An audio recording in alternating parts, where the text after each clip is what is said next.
Chapter 6. To the Desert. Along with everyone else, the Higashi family boarded a bus. Keiko sat with Mama. Tatsu sat with Papa. The long line of buses took the people to a train station. The train took them far out into the desert toward the new camp. With every mile they went, the air became hotter. The sun beat down harder. Keiko took her mother's hand.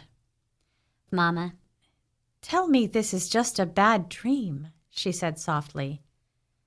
"I wish I could," said Mama. "They told us at the racetrack camp that the new camp will be better." "Is the new camp in the desert?" Keiko asked. "It might be," said Mama. She looked out the window. The more she looked, the less green she saw. Almost everything in sight was sand and sky, with spots of low grass here and there. "I never knew that any place on earth could be this hot," Mama said. She wiped her face. "Maybe we will learn to like the heat." Keiko could not see how anyone could like this weather. The train stopped at a small desert town. Buses were waiting there. Everyone got off the train and boarded the buses. The buses drove a few more miles until they reached the camp. "Here we are," said Papa, trying to sound glad. "We're in Arizona now. This is Poston." The buses arrived at the Poston camp just as a dust storm was kicking up. The air became thick, as if filled with smoke.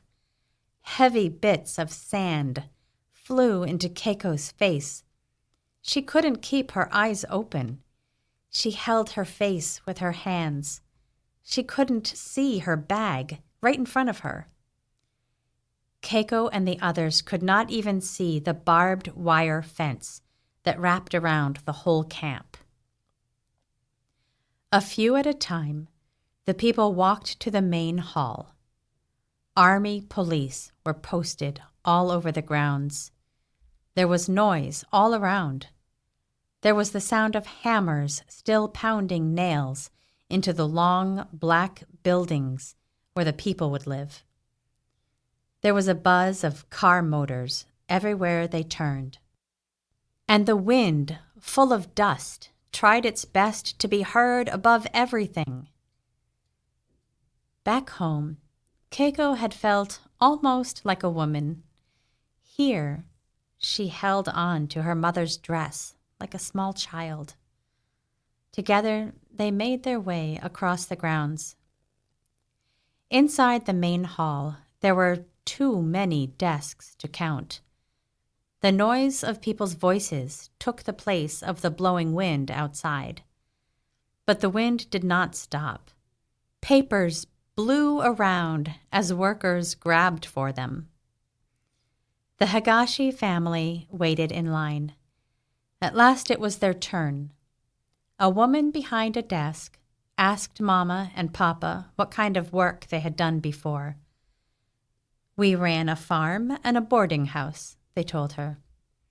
"We have plenty of your kind of work here," said the woman. She did not smile. An army man took everyone's fingerprints. He pressed each thumb onto an ink pad, then onto paper. Another worker checked each person head to toe. Another gave them a list of camp rules.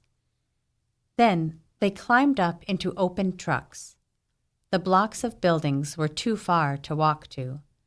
Again, Keiko felt like a tiny strawberry thrown into a truck and sent away.